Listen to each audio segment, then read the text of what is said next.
Buradakı qonaqlarımız, hər birinizi salamlayıram. Biz bugün tarixi abidələr günüdür və Qazax rayonunun Aslanbəyli kəndindəyik. Hansı ki, burada Hacı Mahmud Əfəndi yaşadığı evdəyik. Hacı Mahmud Əfəndi 1835-1896-cı illərdə yaşamışdır. Yəni, hamının da bildiyi inanclı, ocaqlı sufi olmuşdur. Və bugün biz abidələr günü ilə əlaqədar olaraq Könül İctimai Nəzarət İctimai Birliyinin Qazax Təşkilatı nümayəndəsi kimi, təşkilat sədri kimi burada iştirak edirəm və bunu bütün Azərbaycan xalqına buranı təqdim etmək, tanıtmaq istəyirəm. Bizim burada sufiyimiz iştirak edir. Özünüzü təqdim edin və çox xahiş edirəm Hacı Mahmud Əfəndi haqqında və buranın yaşadığı evi haqqında tarixi faktları, fikirlərinizi bizlərlə bölüşün.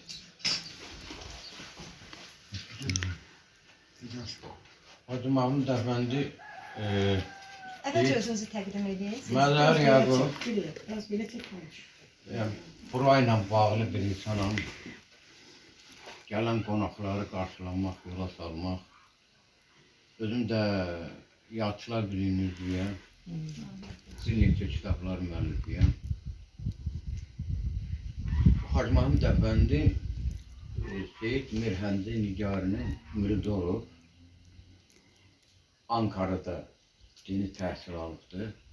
Sonra bu qayıdıb, bura qayıdandan sonra deməli, bütün yaxın ətrafı, Borçalı cəmaatı, Azərbaycanın hər yerinə bura ziyarətə gələnlər olubdur. Onun kəramətini görüblər, inanıblar. Demək olar ki, burada heç vaxt qonağın ardarası kəsilmir. Böyük yer var, çiləxana, dərgah, gələn qonaqlar burada yerləşirmiş. Çox kəramətləri olubdur. Deyilənlərə görə, üzr istəyirəm, 37-ci illərdə Hacı Mahmud Əfəndini deyirlər ki, zindana saxlanmış. Yox, 37-ci ildə yox. Onda heç Sovet hökuməti yox idi, Çar Rusiyası. Çar Rusiyası dövründə və o namaz vaxtı deyir, qapılar açılırmış, namaz qılırmış. O, yəni həqiqətdir. Həqiqətdir. Deməli, burada dururmuş, kənddə toy var imiş. Öncədən o qəlb bətirət gözü açılıymış, bilirmiş nə olduğunu.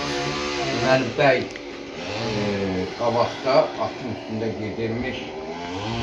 Bir dəfə ox eləyir, yanındakı sözü atana durman olur.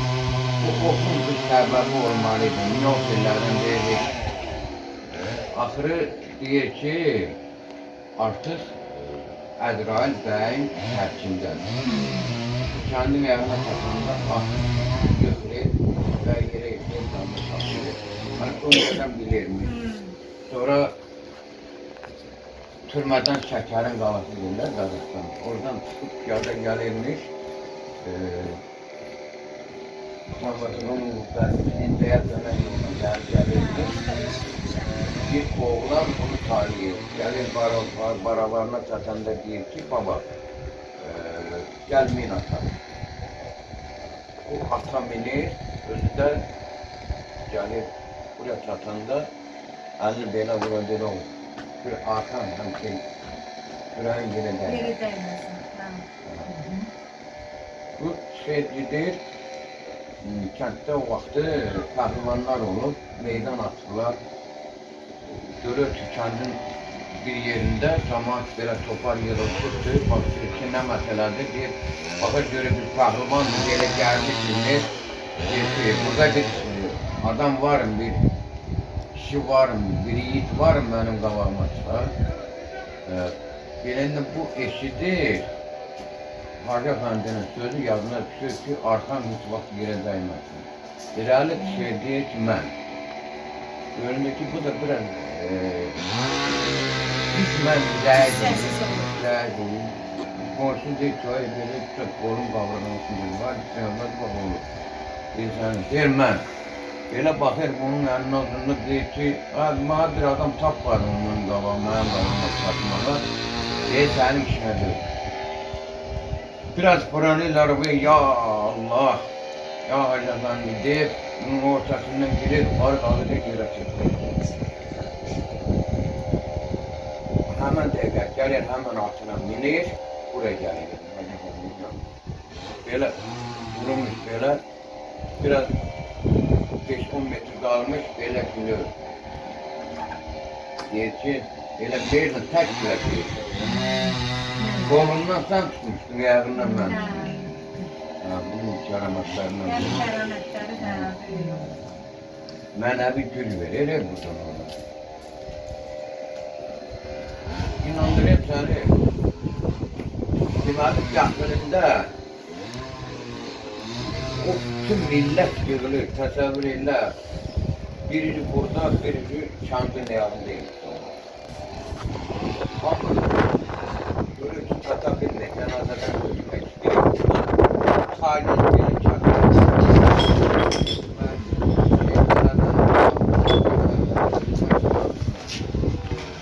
Sonra, bak bu iki yeter, bu oğlanlar istəyir. Hazırda Hacı Mahmud Əfəndinin yəni nəslindən, törəmələrindən kimdə onlar ki?